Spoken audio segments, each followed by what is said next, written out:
I encountered an interesting problem that I didn't expect, and it had to do with this little piece right here. So the story goes that I went to plug it into my car this morning and use it at work because I need to use the J1772 type charger, this end, to be able to plug into the Tesla, this end, and I couldn't get the connector to fit in, the J1772 connector to fit in here. When I got to work, I tried to slide it onto the charging port, and I couldn't slide it in. It was met with a lot of resistance. Now, on the charging handle, it should use the little hook to hook onto the adapter so that way it doesn't come loose, but I couldn't get it to slide all the way on, and it was met with a lot of resistance coming off as well. And I tried, and I tried, and I took it to several different spots. I even took it to a place that was off-site that used a J1772, and it wouldn't connect. It just wouldn't fit. It would push down about part of the way, maybe as much as halfway, and then it would stop. And this is a problem. I'm like, what the heck happened here? What's different about it? What changed about my car that something happened? And so I started Googling, and I did a little Googling and a little more Googling and a little more Googling. And then finally, I think I found the answer. And the answer is that the plastic on here sometimes can be damaged, or the little pins. I can't tell if the pins are actually misaligned in here or not. I think they're okay. It's really hard to tell. It looks like they're all straight, but it's possible that one of the pins bent. But more likely is the fact that at one of the public charging stations I went to, because I went to one at a mall, and I left my car parked for an hour, hour and a half, something like that. Maybe it was as long as 2 hours. And when I got back, this was really, really hot. It had gotten very hot. And what they say is that sometimes that will actually melt some of the plastic around here. And I can't tell that it's actually melted, but it may be melted just slightly. But it'll melt some of the plastic and then it won't fit. And this is a cautionary tale for everyone that owns a Tesla.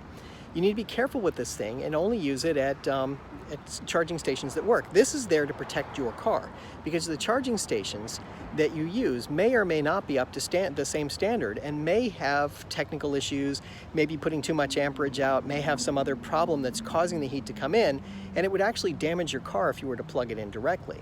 So this acts, I heard someone say, like a condom, where it basically protects your car from some sort of damage from an unknown source. You're putting someone else's electrical connector into your car, and this actually protects against something happening to it. Now, I also understand that Tesla will replace these if in fact they're damaged. You know, if they become misaligned or there's actually some plastic damage to it or whatever. So I think I'm gonna just try a couple of things first and see if I can get it to work. Just see if maybe it's just a tight connection. I will check all the little poles in there just to make sure they're straight. But if not, I will take it over to the Tesla dealership or service center and talk to them about it and see if they can do anything for me. Because this is really a nuisance that this doesn't work. Now I have the limiting factor of I can only charge at home, at a Tesla, or at a Tesla station, so basically the Superchargers. I won't be able to charge at work without this. So it's kind of an important thing to have. Now I'll be more careful about where I charge and the places that I plug in, now that I have this little piece of information that I didn't have before. Be careful, beware where you plug in. Sort of moment come up. I was going to work and I was going to charge at work. I was down to about a little under 40 miles left on my charge. And because it was so low, I wound up having to come to a Supercharger and do a little bit of charging so that at least I could get around a little bit before I go home. There's a Supercharger a little bit closer than my house, and I knew I could charge up fairly quickly, so I'm like, I'll just do that. It'll make my life a little bit easier. I'll just put some amount of charge on it. I'm not going to put a lot in there, but I'll just get a little bit to get me going. But there's something amiss with this. A little bit of a surprise to me when I went to plug it in this morning and I could not get it on the adapter. Really strange. It just it would get stuck. It would go part of the way in. It would start to slide in and it would go part of the way, and then it would just get stuck, and I would be met with great resistance, and then to pull it off was really hard too.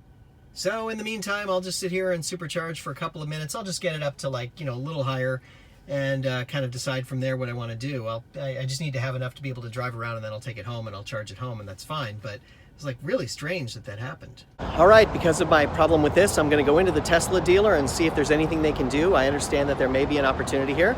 Let's see what happens. So let's go check it out.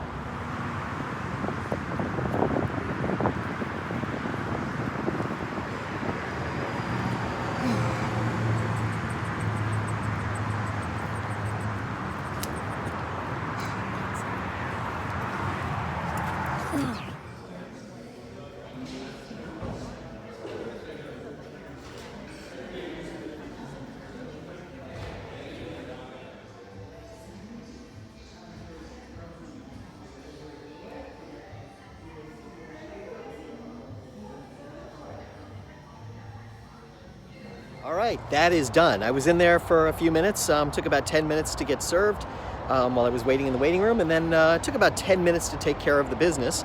But they replaced it, warranty replaced it, so now I have a new one that should work just fine. So hopefully that solves the problem for me. Very unusual, thought it was kind of odd that that happened.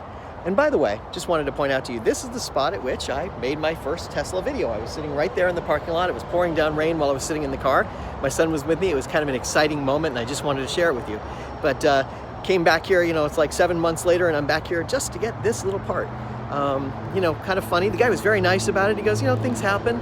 We talked about it for a minute. You know, he's seen a couple of times that it's happened, but it hasn't happened a lot. Just a once in a while kind of thing. Usually these things are pretty good. Sometimes they just have little defects. As I look at it, and I look at the original one I had, and then this one, I see there's one spot where in the middle it looks like it was a little bit melty maybe, and then one of the prongs looked like it was slightly off center.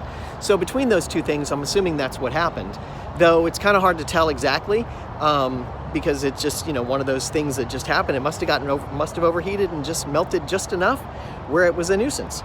So there you go, one problem solved for today. That made it a heck of a lot easier for me, and hopefully I won't have this problem again. I'll be a little more careful about where I use it, how I use it, and therefore shouldn't have this problem anymore. So there you go. This is the way it's supposed to work, and this is the new one that I'm putting on there now. As you can see, it slides all the way on and hooks on. So this one works just fine. Now, as I look at the two, the one on the left is the old one that I replaced, and the one on the right is the new one. I don't really see any differences here between the two. They look pretty much the same.